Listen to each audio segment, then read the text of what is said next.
Buenos días, señores magistrados. De la lectura de la sentencia se desprende que el señor juez Arjúo no entendió los hechos de la demanda, ni entendió el acervo probatorio que los confirma. Más aún, el señor juez se burló del acervo probatorio. Dijo que era un derroche probatorio, así lo llamó en la página 47 de la sentencia. Se olvidó del aforismo Jura Novit Curia, que dice que dame el derecho que yo, dame el hecho que yo os daré el derecho.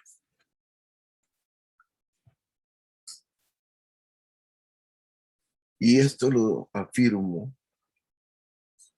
fundado en los puntos que él llama 331, que va de la página 44 a la 48 de la sentencia,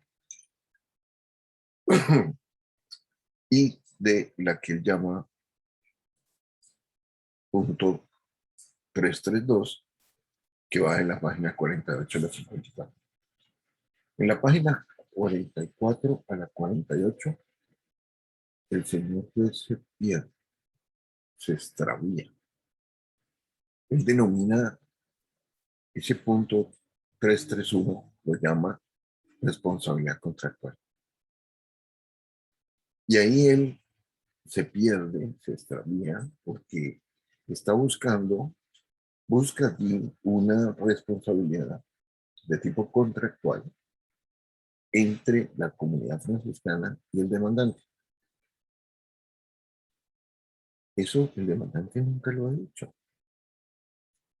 El demandante lo que ha afirmado en los hechos de la demanda, y por eso el derroche probatorio, para usar el término de el derroche probatorio, o sea, el aportar las actas, el aportar las cartas y el aportar el resto de prueba, es para demostrar las vías de hecho, las irregularidades, los dolos que cometió la comunidad franciscana dentro de la Universidad de San. Es decir, que cometieron sus agentes, Daza y Gómez Vergés, dentro de la universidad. Estas personas cometieron actos horrorosos, pero el señor juez no lo vio.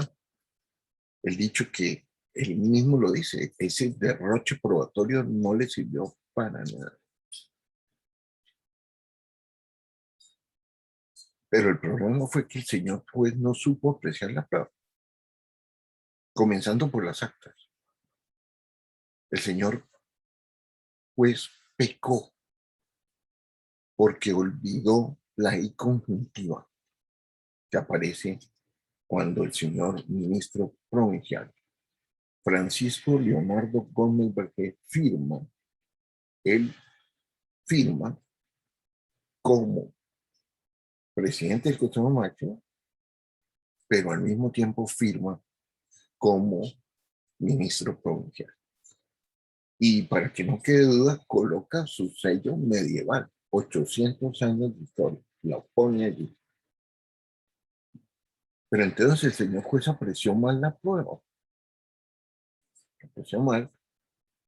El extravío de la 44-48 es total porque está buscando un contrato entre, una relación contractual entre la universidad y el demandante, cuando éste ha dicho que la relación es extracontractual, es aquiliana.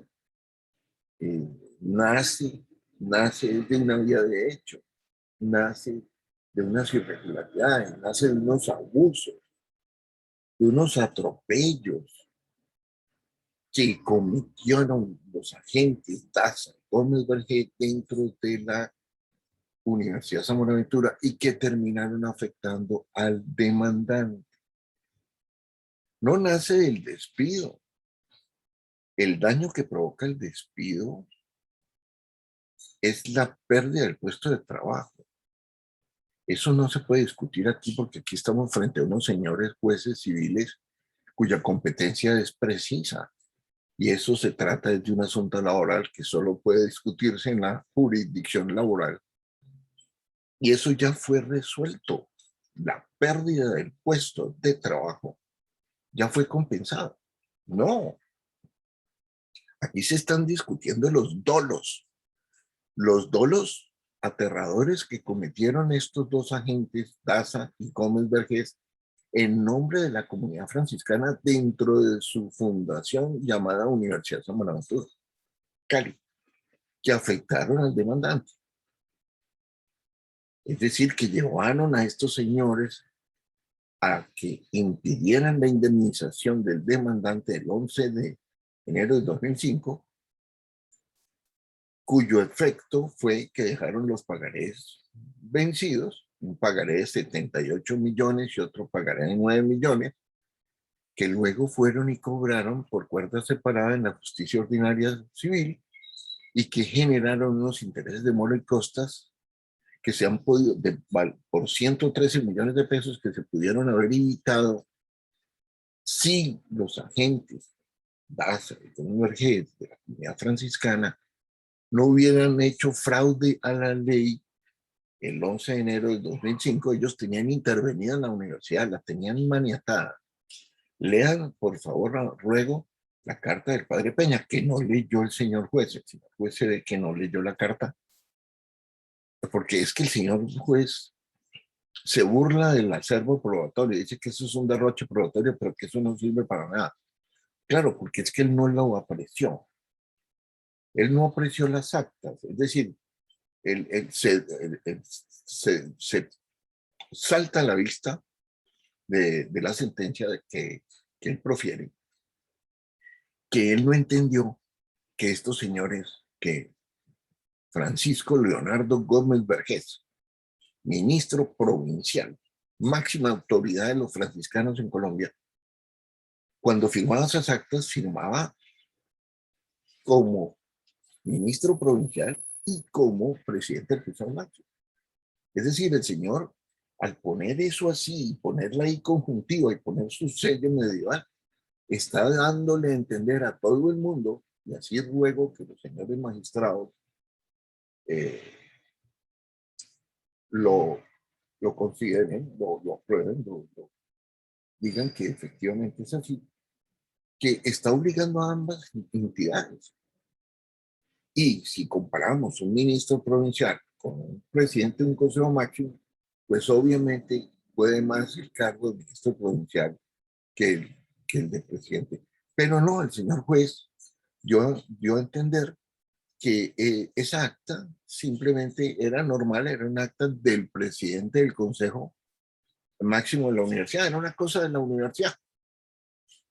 No, el presidente del consejo máximo, por el hecho de ser presidente del consejo máximo, no se convierte en empleado de la universidad, ni en funcionario de la universidad, ni en parte. Él sigue siendo un tercero, él sigue siendo el ministro provincial. Es decir, el presidente de una junta directiva, por ser el hecho de presidente de la junta directiva, no se vuelve empleado de la empresa, ni se vuelve funcionario de la empresa, ni hace parte de la empresa. No, no. Él aceptó que un presidente de un consejo máximo, o sea, el presidente de una empresa, de una junta directiva, le pudiera dar órdenes al representante legal, le pudiera dar órdenes al presidente, porque el padre Peña era el rector general, o sea, era el presidente de la empresa, presidente en Colombia de la universidad.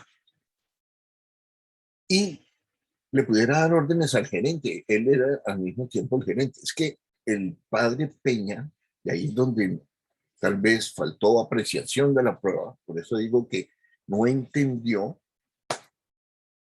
Yo sé que no es fácil entender esto, no es fácil, no más es ver la demanda, no es fácil comprender esto. Pero es que es la lucha entre dos entidades, Universidad San Buenaventura y Comunidad Franciscana, son dos cosas muy diferentes. Pero ¿qué pasó? que la comunidad absorbió la absorbió. Es decir, se imbricó. Durante la época del terror hubo una imbricación porque desapareció la figura del rector. Y a través de la figura de la obediencia religiosa, el ministro, los rectores se volvieron de bolsillo. Hacían lo que el ministro decía, porque él los atrapó. O sea, es que era un ministro tenaz lo que hizo, es que lo que hizo fue horroroso. Destituye al rector Padre Uribe, fundador y lo mete a la cárcel. O sea, el señor era una cosa seria. El ministro provincial era una cosa seria. Era terrible. Entonces, él se apodera de la universidad, ahí están las actas. Eso lo dice el rector general, lo digo yo, que era el gerente de la empresa. El señor se apoderó de la empresa. Entonces, el señor hizo lo que quiso. Entonces, destituyen el 28 de septiembre de 2004 al padre Uribe, lo meten a la cárcel.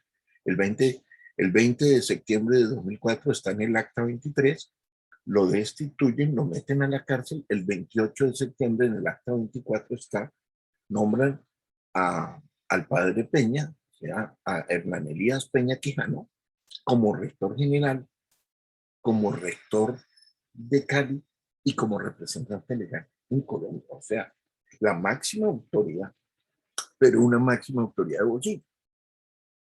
de bolsillo completamente, porque el señor Francisco Leonardo Gómez Vergés, ministro provincial, inclusive exalumno de la universidad, es que es espantoso. Él es exalumno de la Universidad de Cali y hizo eso. Bueno, entonces, el señor juez no lo vio. No vio que este señor fue, porque él pensó, el señor juez se dejó convencer de los demandados, que le dijeron que no era, él no actuaba ahí como ministro provincial, sino como presidente del Consejo Máximo. Pero ¿cómo puede el señor juez aceptar eso si allí aparece la palabra ministro provincial y presidente del Consejo Máximo? Era I conjuntiva, se olvidó de la I conjuntiva. Se olvidó del derecho. El señor juez, perdone, con todo respeto, en estas sentencias el derecho, se olvidó del derecho. Él se confundió, la sentencia es totalmente confusa. Ya lo voy a probar porque es confusa, completamente confusa. En este punto 44-48 el señor juez está perdido porque nunca el demandante ha hablado de una relación contractual entre la comunidad y la universidad. Y luego el demandante sí ha hablado de una relación extracontractual entre la comunidad y que nace de los dolos, que nace de las vías de hecho, que nace de los atropellos, que nace de las humillaciones, porque es que eso fue espantoso, es que se burlaban de los empleados, los trataron como ampones, como criminales, eso fue espantoso. Convierten la universidad en un convento, es decir, allí no funcionaba la Constitución Nacional, allí no funcionaba la ley de Colombia. Es una república, se volvió una república independiente. Funcionaba, era la regla franciscana medieval de San Francisco y Santa Clara, una cosa espantosa. Pero no, el señor juez no lo vio, no lo vio. Le parecieron normal, las actas le parecieron normal. Olvidó que el señor estaba firmando como ministro provincial o sea, estaba obligando a ambas entidades. Y así ruego que el honorable tribunal lo diga, porque es que una cosa es que lo analice un juez que no entendió los hechos, pero tres magistrados sabios, estoy seguro que lo van a entender, que lo van a comprender. Y son tres, no es uno, son tres sabios y más sabios que el mismo señor juez. Pero el señor juez aquí como que se le olvidó el derecho. O sea, se le olvidó una cosa importantísima, la apreciación de la prueba. Inclusive se burla, dice, derroche probatorio no sirve porque para mí no ha pasado nada. Y resulta que en toda la demanda se está diciendo, por eso el derroche probatorio, es que por eso aporté las actas, el demandante aportó las actas y aportó las cartas para probar a la justicia las atrocidades que estas dos personas hicieron, Daza y Gómez Vergés, en nombre de la comunidad franciscana. Al demandante todo eso lo afecta, pero lo más importante es entender que el daño comienza el 11 de enero del 2005, cuando estas dos personas impiden que la universidad indemnice al demandante. Es eso. Ahí está el nexo causal. Ese es el facto forense, la situación fáctica forense que hay que tener en cuenta, porque no es el hecho del despido. El señor juez habla del hecho del despido. No, el despido ocasiona un daño que se conoce como pérdida del puesto de trabajo. No podemos confundir el daño llamado pérdida del puesto de trabajo, que ya fue compensado en la justicia laboral. Además, eso no se puede discutir aquí, porque los señores jueces y magistrados de la rama civil de la justicia de Colombia no tienen competencia para dirimir y componer un asunto de esa naturaleza. No, los señores jueces civiles sí tienen toda la herramienta para analizar las cuestiones extracontractuales, como son los dolos, las situaciones fácticas, los abusos, los abusos del derecho, los abusos de demandar, de despedir, de usar el poder el poder de interferir en las personas. Entonces, ese poder que se conoce como no, perdón un momento. Perdón un momento.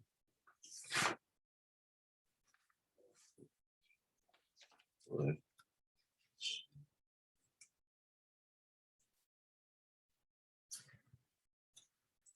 Ya.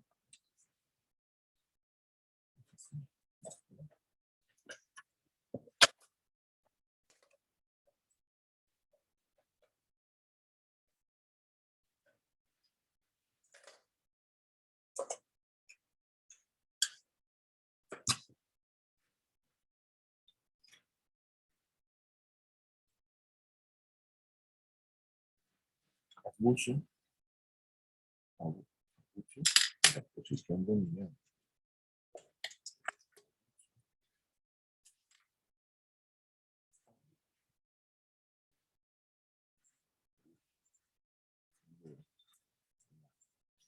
Posición dominante.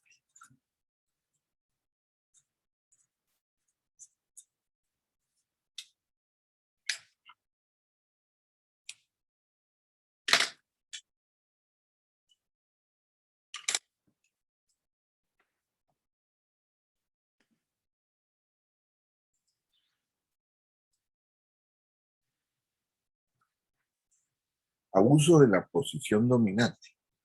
Ellos abusan de esa posición dominante, abusan del derecho de despedir, abusan del derecho de demandar y cometen fraude a la ley allí, porque primero le permiten, DASA en el 22 de noviembre del 2004, dentro de ese Consejo Máximo que quedó, eso quedó en el acta 26, registrado en el acta 26, la señora, como apoderada de la comunidad franciscana, pide el despido del demandante.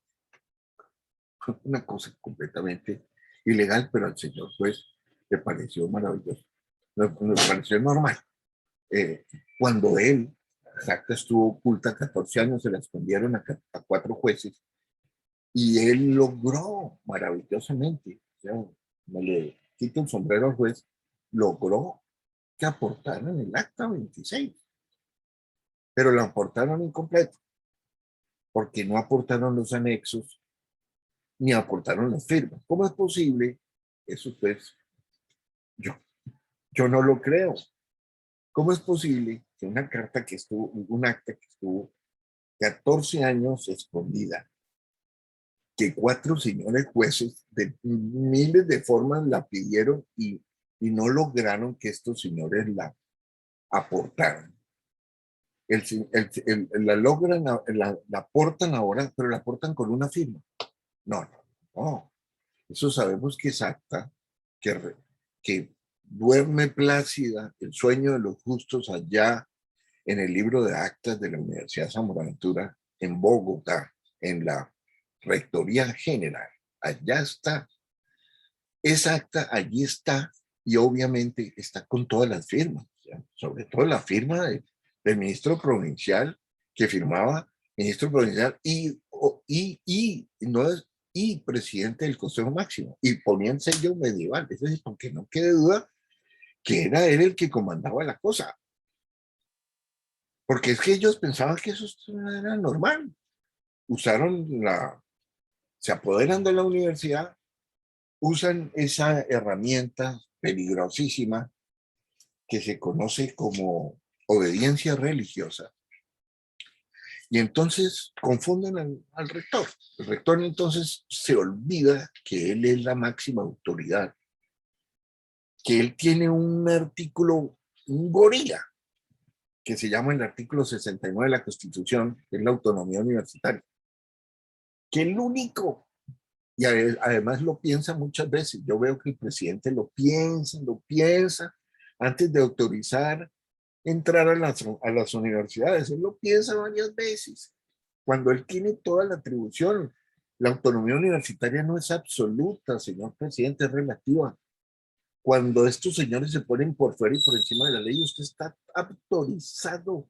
Y los señores jueces de la República autorizados y la fiscalía a entrar allá. ¿Cuál es el miedo? Pero no, el señor juez se olvidó de que eso no se podía hacer, de que eran 2 entidades autónomas, de que este señor, así fuera el presidente de la Junta Directiva, no podía hacer eso. Y entonces, no es solamente que la palabrita que intervención, no, son los actos de intervención que cometieron. O sea, obligan al rector a que nombre 4 personas, pero eran 4 personas para trabajar para la comunidad, pagadas por la universidad, para que trabajaran con DASA, que era la apoderada de la comunidad, no de la universidad.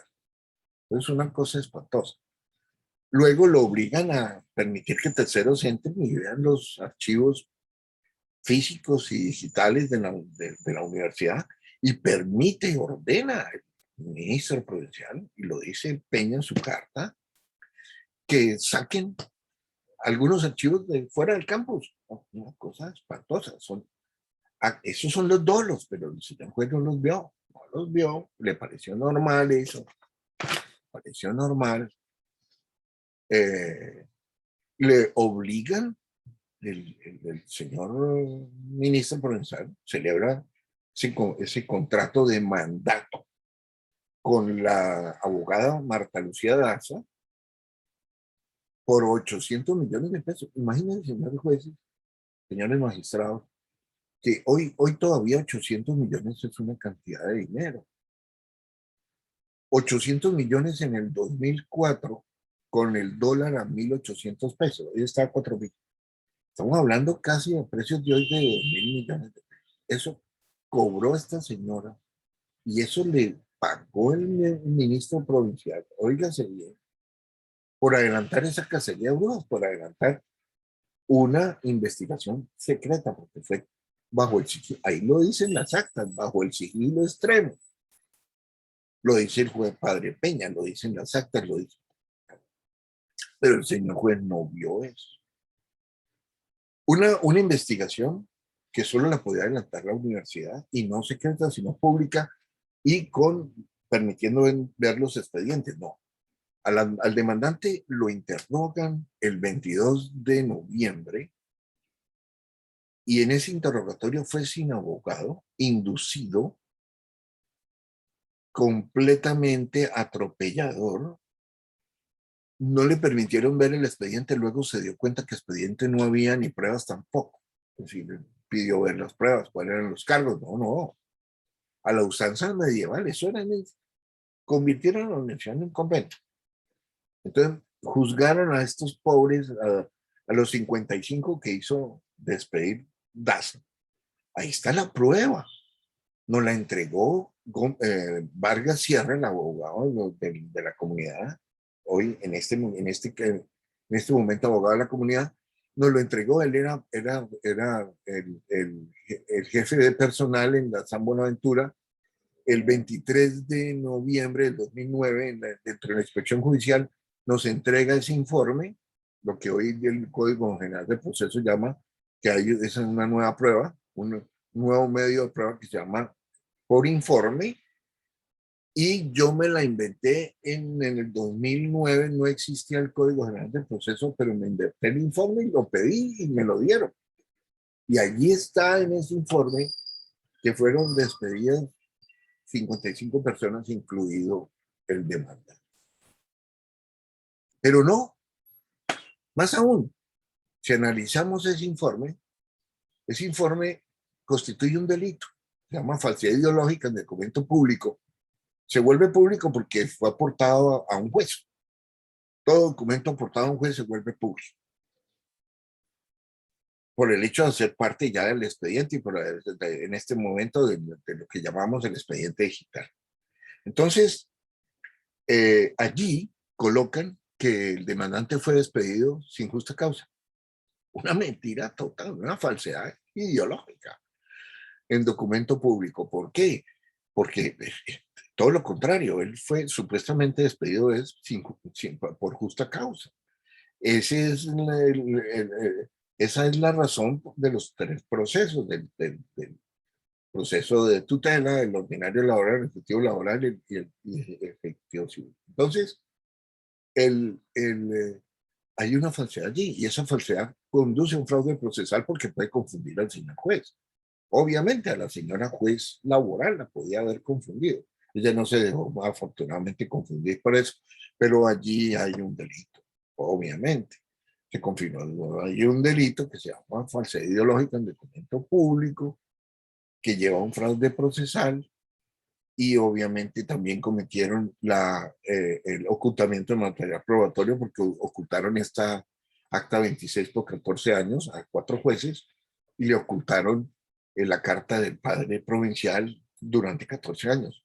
El señor juez maravillosamente logra esas dos pruebas que precisamente el demandante pide en la demanda como una cosa extraordinaria, y el señor juez la consigue, logra aportar al expediente semejantes dos pruebas. La primera, donde solicita el agente de la comunidad franciscana, solicita dentro de un consejo máximo de la universidad, una cosa espantosa, porque obviamente ella lo pudo hacer porque en ese momento la comunidad y la universidad estaban imbricadas, eran una sola. El que mandaba era el ministro provincial, el rector era un convidado de piedra, era un pobre rector de bolsillo que lo habían nombrado allí y además lo habían amenazado, le habían dicho, mire, lo dice el padre Peña, no me lo estoy inventando, si usted no hace lo que yo le digo, entonces avise para nombrar otro. Entonces, usted se tiene que comportar como un buen hermano menor, ellos son hermanos menores, OFM, Ordo Fratum Minorum, o sea, orden de los franciscanos menores, de los hermanos menores, orden de los hermanos menores. Los franciscanos tienen 3 órdenes, bueno, eso es otro para en otro día que lo explico. El hecho es de que fue atroz. Entonces no le sirvió al señor juez. Entonces dice que no hay responsabilidad entre la página 49 y la 54, dice, la denomina, ese es el punto 332 de la sentencia, lo denomina responsabilidad extracontractual, y dice que para él no encuentra los dolos, no encuentra las vías de hecho, no encuentra el nexo causal que haya entre la comunidad y el demandante. Y entonces, obviamente, eso conduce a producir los horrores del punto 3 de la sentencia. En la sentencia, en el punto número 3, el señor juez dice que encuentra probados 3 excepciones. Voy a comenzar por la más espantosa, que es la última. Él dice que encuentra probada la imposibilidad de pagar el daño 2 veces. Pero resulta, eso lo dice en la parte resolutiva de la sentencia, pero en la parte emotiva de su sentencia, dice que encuentra probado que efectivamente el demandante nunca demandó a la comunidad franciscana. Por lo tanto, no hay cosa juzgada. Por lo tanto, ergo se está juzgando la cosa. La cosa está en la cocina en este momento, está en el horno porque se está apenas procesando la cosa. Por primera vez se está juzgando la cosa. Pero, ¿cómo profiere ese fallo, esa parte resolutiva, que dice que encontró probada la imposibilidad de pagar el daño 2 veces por parte de la comunidad franciscana? ¿Cómo puede decir eso si el demandante no ha demandado a la comunidad? Primero. Y si de la realidad procesal, del acervo probatorio, del derroche probatorio que hay allí, usando la, la palabra cínica o burlona que usó el señor juez, porque fue cínico allí. Entonces, pregunto, está probado de que nunca en toda la historia de la comunidad franciscana en Colombia, ella le ha pagado ni un solo centavo al demandante por el daño que le ocasionó allí, por haber impedido que lo indemnizaran, porque es que no es el despido es la pérdida del puesto de trabajo. Separemos una cosa, el señor juez sigue pensando que el demandante está viniendo a que le paguen de nuevo ese daño, y ese daño ya fue compensado, ya fue cancelado en la justicia laboral, porque es la pérdida del puesto de trabajo. Aquí lo que se está hablando es del haber impedido la indemnización que ocasionó el daño, porque su efecto, el efecto, las consecuencias jurídicas de ese hecho ilegal, doloso, vía de hecho, es que le quedaron los pagarés impagados, un pagaré de 78 millones, un pagaré de 9, y por cuerdas separadas los llevan, y a la justicia civil se generan 113 millones de intereses y costas que se pudieron evitar si la comunidad no le hubiera hecho fraude a la ley el 11 de enero del 2005, porque le hizo fraude, porque ellas redactaron la carta, colocaron cosas que son completamente falsas, y son falsas porque la justicia luego de tutela, la justicia constitucional de tutela y eh, eh, la justicia laboral eh, concluyeron de que efectivamente no había nada, el señor demandante no había hecho nada. Entonces obviamente lo tenían que haber indemnizado, pero estos señores lo impidieron. Le impidieron a la universidad, es que la universidad, por eso es que yo digo que la responsabilidad de la universidad es por culpa, nace por negligencia, imprudencia, imprevisto, violación de reglamento, es decir, una ignorancia total del padre Peña que se dejó violar y no avisó a la presidencia de la República, no avisó al Ministerio de Educación, no avisó al ICFES, que son los que verdaderamente sí controlan a la universidad y son los que la pueden intervenir. Los mismos los señores jueces, los mismos la fiscalía, es decir, la rama judicial del poder público y la presidencia de la República son los únicos que pueden intervenir allí, meterse al campus. Pero no, aquí se metió el campus la fundadora. Y no pasó nada. Para el señor juez eso fue normal, ¿no? Y que la apoderada de la comunidad franciscana adelantara una investigación secreta, despidieran 55 personas, incluido el demandante. Entonces el acta no le dijo nada, la carta de prohibición, que es espantosa. Él no podía ni siquiera como presidente del Consejo Máximo dar esa orden, porque un presidente de una junta directiva no le puede dar órdenes al representante legal de la empresa, ni al presidente de la empresa, ni al gerente de la empresa, que eso eran los cargos que tenía el padre Peña. No más ver el acta 23, el acta 24 y el certificado expedido por el Ministerio de Educación Nacional de que esos eran los cargos del padre Peña.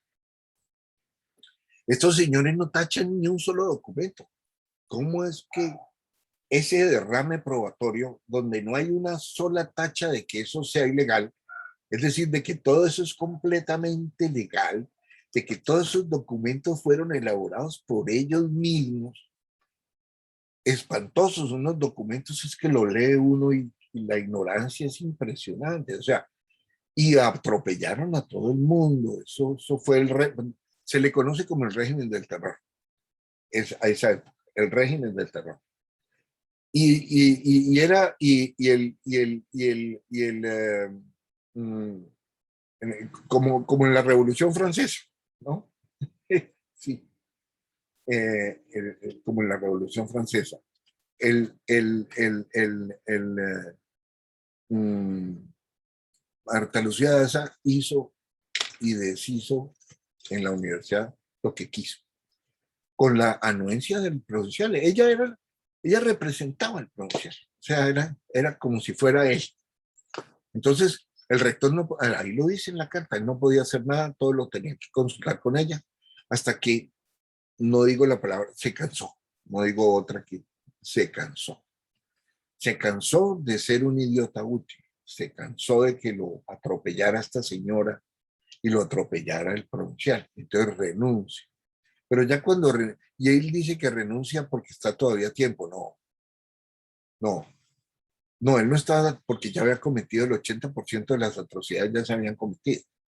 Entonces, él ya había despedido 40 personas. Entonces, y en total fueron 55, o sea que él ya había despedido como el 80% de la gente. Entonces, y lo peor es que él no sabía las razones, porque él pedía las razones, le decían no, no le podemos decir porque es reserva del sumario.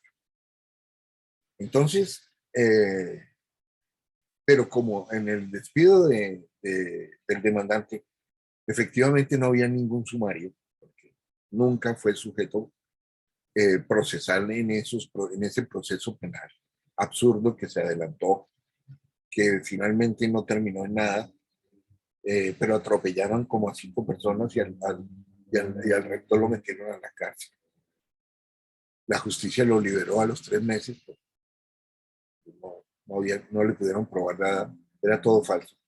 Era para apoderarse de la universidad, ellos venían por el tesoro, pero bueno, eso es otro cuento, ese es otro cuento, porque yo solo tengo 20 minutos y me tengo que concentrar en lo que es. Entonces, ¿cómo puede decir el señor juez que encontró probada la imposibilidad de juzgar, de la imposibilidad de pagar 2 veces el mismo daño, cuando el demandante nunca ha demandado a la comunidad nunca le ha pagado un solo peso, pero decir eso está implícito entonces que la comunidad sí ya le pagó una vez y que ahora está cobrando de nuevo lo que ya le pagó. Falso, una falsedad total de falsedad, falso de falsedad absoluta, y ahí la contradicción es total del señor juez en la sentencia, porque dice en la parte emotiva que no hay cosa juzgada, o sea que apenas la cosa se está cocinando, pero no, concluye de que sí, de que el señor está cobrando 2 veces el mismo, cuando la universidad nunca le ha pagado un centavo y cuando la universidad eh, no solo no le ha pagado ningún centavo, sino que la universidad eh, él mismo está aceptando que la cosa apenas está cocinando.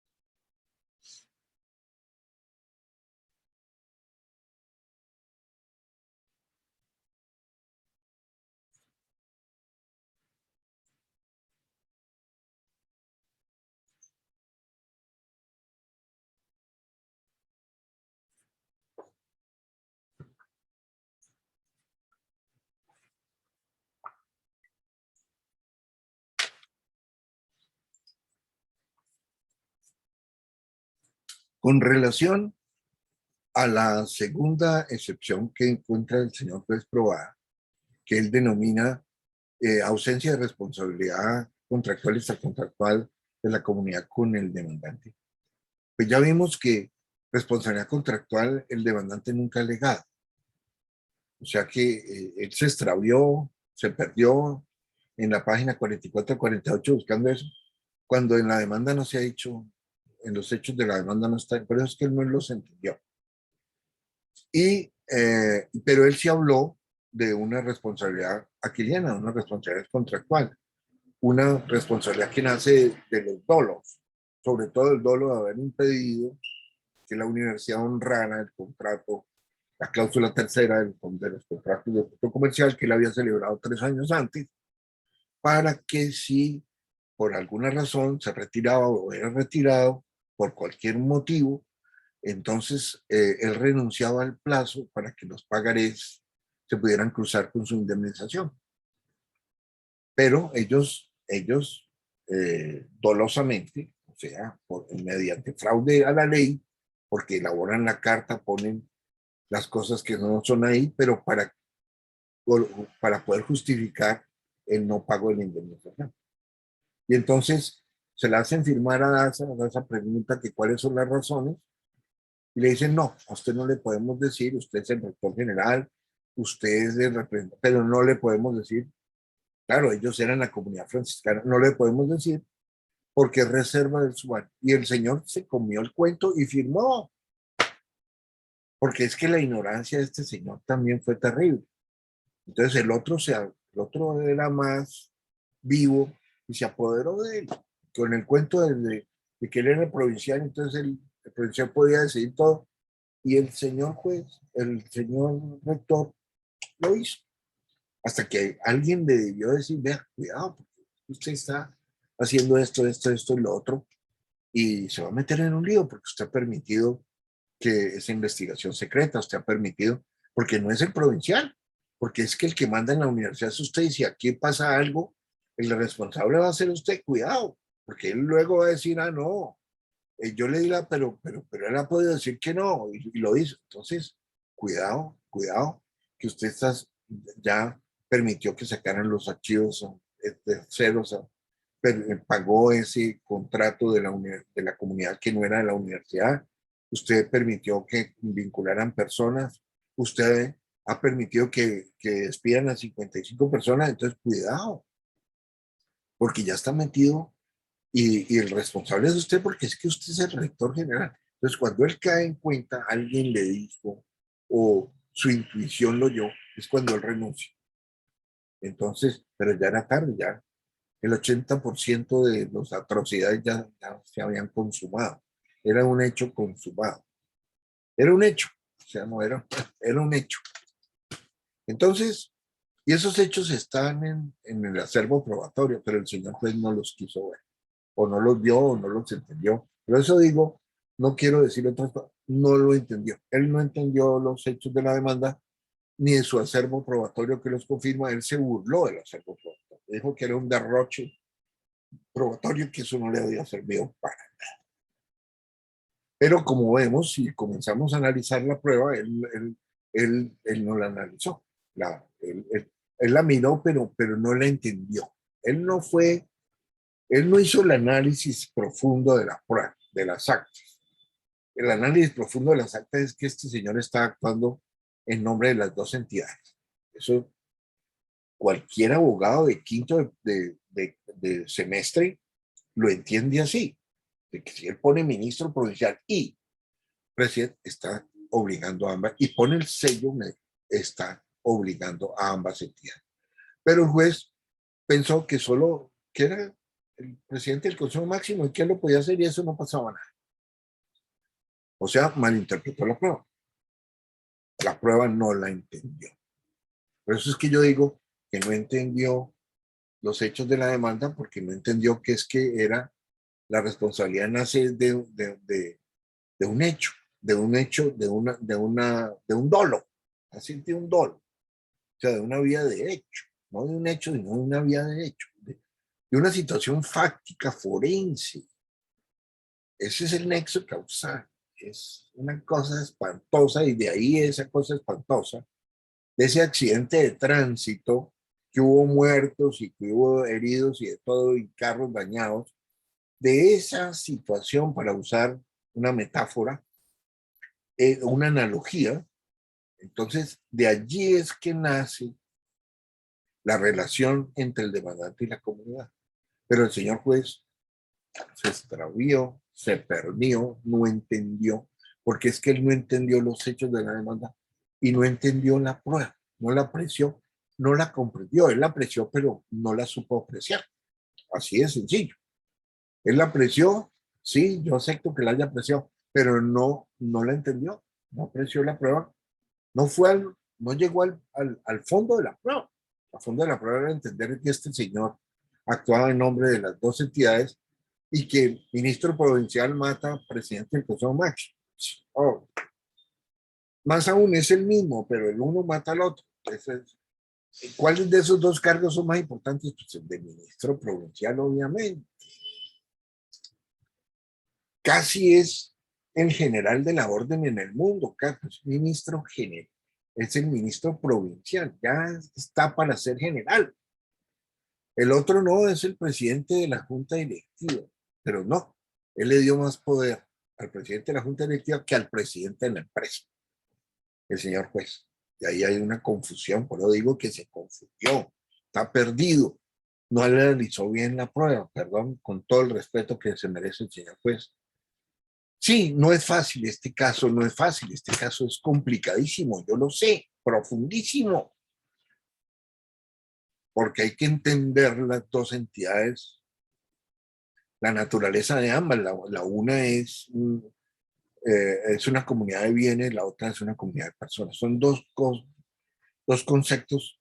La una está destinada a la educación, la investigación y el apoyo social, y la otra es evangélica, prácticamente.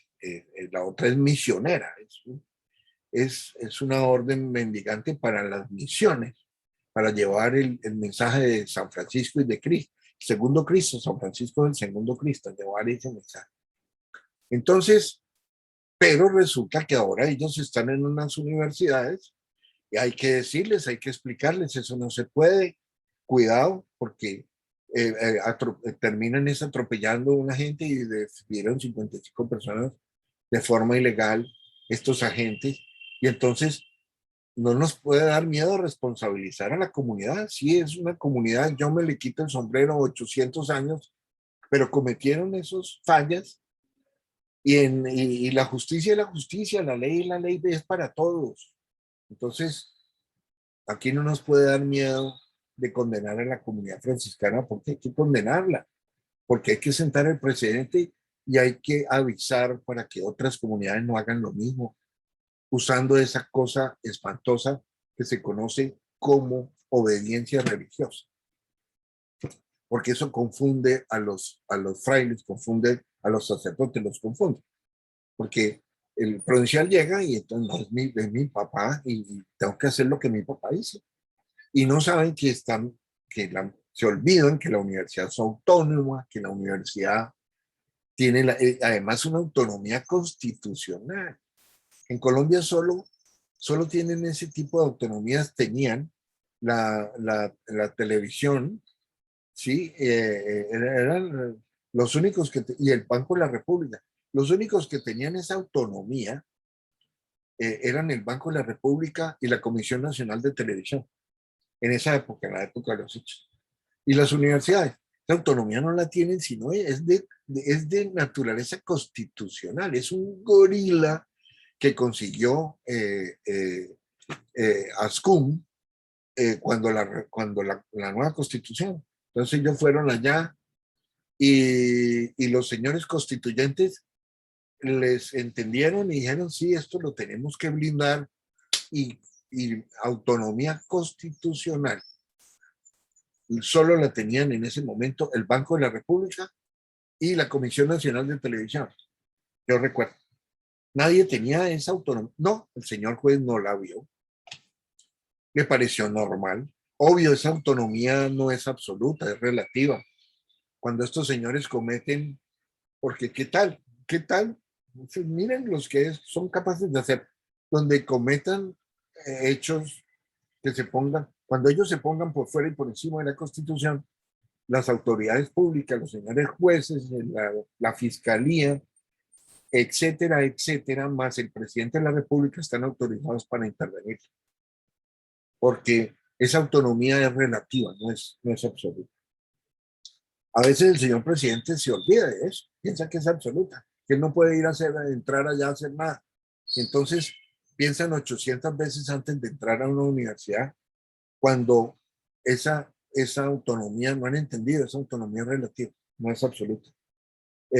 Nadie, absolutamente nadie se puede poner por fuera y por encima de la Constitución y la ley. Todos estamos sometidos a la Constitución y la ley. Y ellos también igual.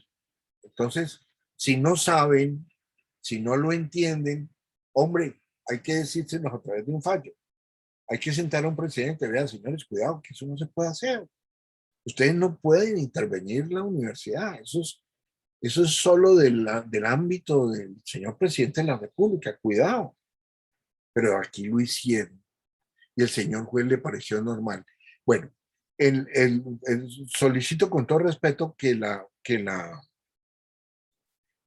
excepción que el señor juez denomina falta de responsabilidad contra el juez se declare no probada. Porque obviamente yo me estoy basando en el acervo probatorio que confirma que efectivamente hubo unas vías de hecho cometidas por la comunidad que afectaron finalmente al demandante. Ruego que los señores magistrados lo vean así. Y la última, que es la primera de las tres que él encuentra probadas, encontró probada la falta de legitimación en la causa por pasivo. No. Por eso digo que no entendió el acervo probatorio, no entendió los hechos de la demanda, o sea, no entendió nada. Porque todo este proceso, todo ese derroche probatorio, todo ese aportar las actas, las cartas, aportar todo, los informes, etcétera, porque ahí hay de todo, contratos, convenios, de todo, se aporta todo eso, demostrando inclusive que eso era un tesoro, que había 14.000 millones en el momento del despido del demandante. La universidad tenía, la de Cali solo tenía 14.000 millones, tenía 3,5 millones de dólares, que nunca en su vida, durante los 14 años que fue administrador general, tuvo que hacer un solo peso. Que se peleaban, los bancos se peleaban en las cuentas de la universidad, porque la universidad es millonaria. Ellos venían, era por ese tesoro, por los 400 bienes recibidos en donación, por los 3,5 millones de dólares. Ellos venían por todo ese tesoro. Entonces, la comunidad venía por ese tesoro, claro.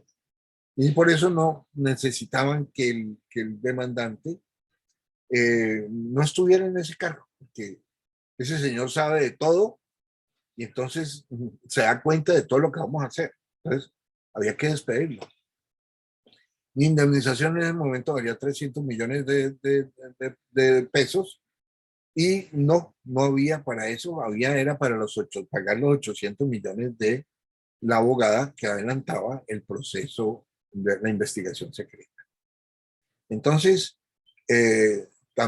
solicito a los honorables magistrados que declaren no probada también esa excepción de falta de legitimación en la causa por pasiva, porque se cae por su propio peso. Es decir, el acervo probatorio contradice ese punto tercero del señor juez. O sea, es contraevidente la sentencia. La sentencia es contraevidente en el punto tercero. En el punto tercero es contraevidente total. Va contra la evidencia. Es decir, el acervo probatorio, el derroche probatorio no le sirvió al señor juez. Va contra la evidencia. Por lo tanto, la sentencia hay que revocarla y condenar a la comunidad franciscana para sentar un precedente. Eso es todo. Muchas gracias.